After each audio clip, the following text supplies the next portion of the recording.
जब भी महामारियां फैलती हैं, बाज़ार में नकली दवाओं की बाढ़ आ जाती है, जिनका दावा होता है कि वो बीमारी का इलाज कर सकती हैं।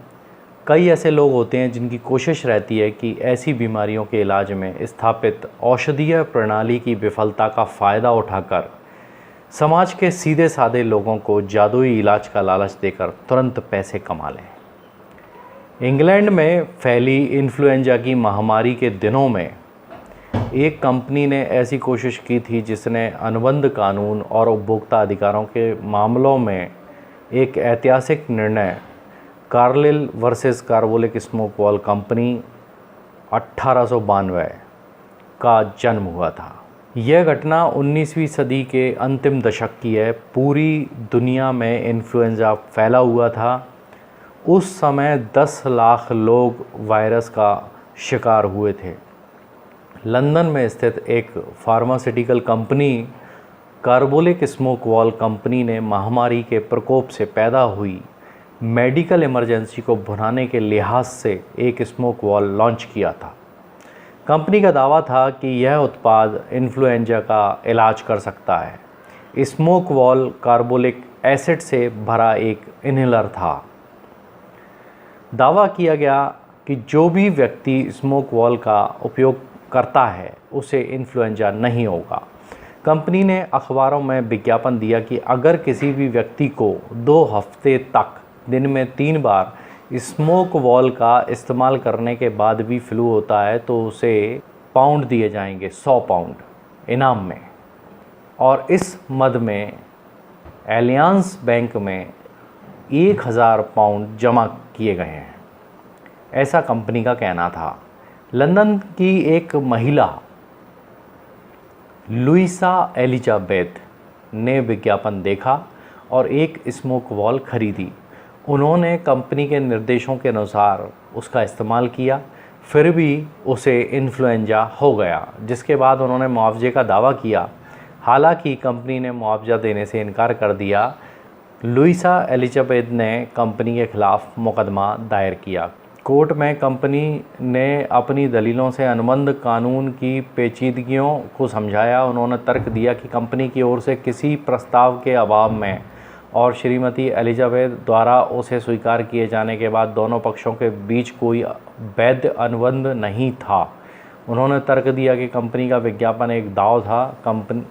कंपनी का श्रीमती एलिजाबेथ के साथ किसी भी संविदात्मक संबंध का इरादा नहीं था। हालांकि कोर्ट ने कंपनी के तर्कों को स्वीकार नहीं किया। कोर्ट ने कहा कि कंपनी का विज्ञापन वैध प्रस्ताव था और श्रीमती एलिजाबेथ ने विज्ञापन के परिणाम स्वरूप स्मोक वॉल खरीदकर उक्त प्रस्ताव को स्वीकार किया था। कोर्ट ने कहा कि कंपनी ने बैंक में 1000 पाउंड की राशि जमा कर अनुबंधात्मक संबंध में प्रवेश करने के इरादे का संकेत भी दिया है।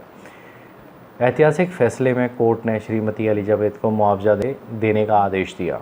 यहाँ पर मेरा इरादा आपको इस केस को पढ़कर सुनाने का नहीं था या ये केस स्टडी कराने का नहीं था।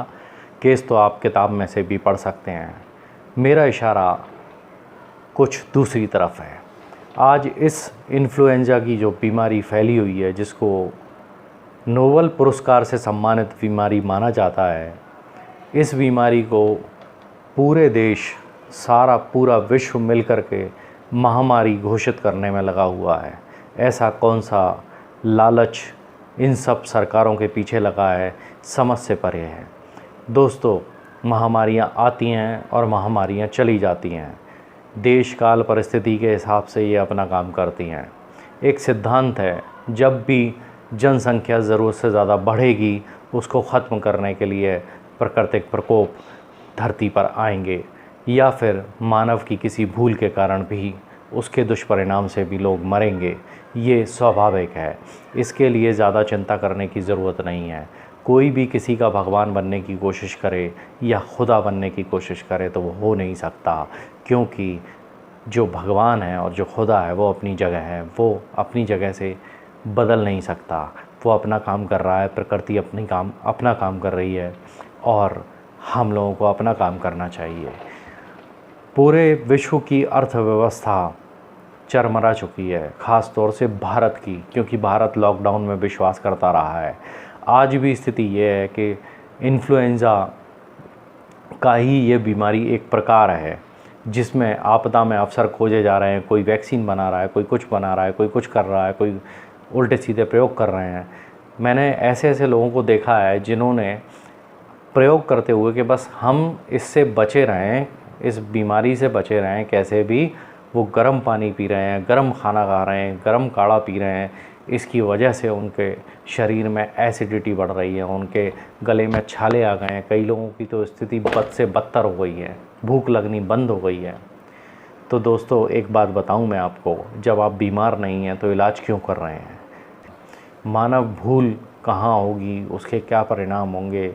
अब जापान में अगर हिरोशिमा नागासाकी शहर पर बम वर्षा हुई थी, जब परमाणु बम फेंके गए थे, तो वहाँ की जो पॉपुलेशन है वो आज भी उस दंश को झेल रही है। भोपाल में गैस त्रासदी हुई थी, हमारे मध्य प्रदेश में भोपाल गैस त्रासदी जो बहुत बड़ी त्रासदी थी, उसको अभी दंश बहुत से लोग झेल रहे हैं। तो ये तो सब चलता रहेगा, दुनिया है। लेकिन आप सिर्फ़ और सिर्फ इसलिए आप सोचें कि हम कुछ रोकथाम कर लेंगे, हम ये कर लेंगे, तो लॉकडाउन उसका कोई भी हल नहीं है। तो बस यही सब मैं बताने की कोशिश इस वीडियो में कर रहा हूँ। समझ सकें तो बेहतर है। सर्दी ज़ुकाम से ज़्यादा कुछ भी नहीं है। ये मेरा अपना अनुभव है, मेरे दोस्तों का अनुभव है। बाकी आपको जैसा अच्छा लगे आप कीजिए, आप पूरी तरह से स्वतंत्र हैं। मैं मास्क नहीं लगाता, मैं ऐसी जगह पर जाता ही नहीं हूँ जहाँ मास्क लगाने की कोई अनिवार्यता है। मैं सैनिटाइज़र से हाथ कभी नहीं धोता, मैं सिर्फ़ साबुन से हाथ धोता हूँ, वो भी खाना खाने के पहले। ऐसा नहीं है दिन भर मैं साबुन से हाथ धो रहा हूँ, हर 20 मिनट में हाथ धो रहा हूँ। क्योंकि सबसे ज़्यादा जो ये बीमारी जिन लोगों को मिली है वो उन्हीं लोगों को मिली है जो हर 20 मिनट में अपने हाथों को सैनिटाइज़ कर रहे थे। मैं दिन में 10 बार अपने चेहरे से भी हाथ लगाता हूँ, कुछ नहीं होता, क्योंकि मैं किसी से हाथ मिलाता नहीं। मैं किसी भी ऐसी जगह बैठता नहीं, किसी के भी घर पे जाके किसी भी अनजान जगह अनजान चेयर पे मैं बैठता नहीं। तो फिर कोई क्या ख़तरा है, क्या डर है, किस बात का डर है? मैं अपने प्रिकॉशन अपनी जगह रखता हूँ, लेकिन इसका मतलब ये नहीं है कि मैं अंधभक्त बन के अपने हाथों को हर मिनट हर सेकंड धोता रहूँ। उससे कुछ नहीं होने वाला। चेहरे पे मास्क लगाने से कुछ नहीं होने वाला, क्योंकि इससे ऑक्सीजन लेवल डाउन होता है। आपको सांस लेने में तकलीफ़ हो सकती है, आपके मस्तिष्क को कम ऑक्सीजन मिलेगी। आप मान लीजिए कभी कभी मुझे ऐसी जगह जाना पड़ता है जहाँ मास्क लगाना ही पड़ता है, तो ऐसी कंडीशन में मैं देखता हूँ कि मुझसे सांस लेते नहीं बनती है। कई बार बहुत बुरी स्थिति हो जाती है। खुल के जियो, बस यही संदेश देना चाहता हूँ। कुछ नहीं होता, जब मौत आएगी तो ले जाएगी, नहीं आई है तो कुछ नहीं होगा। मिलेंगे अगले वीडियो में, तब तक के लिए नमस्कार।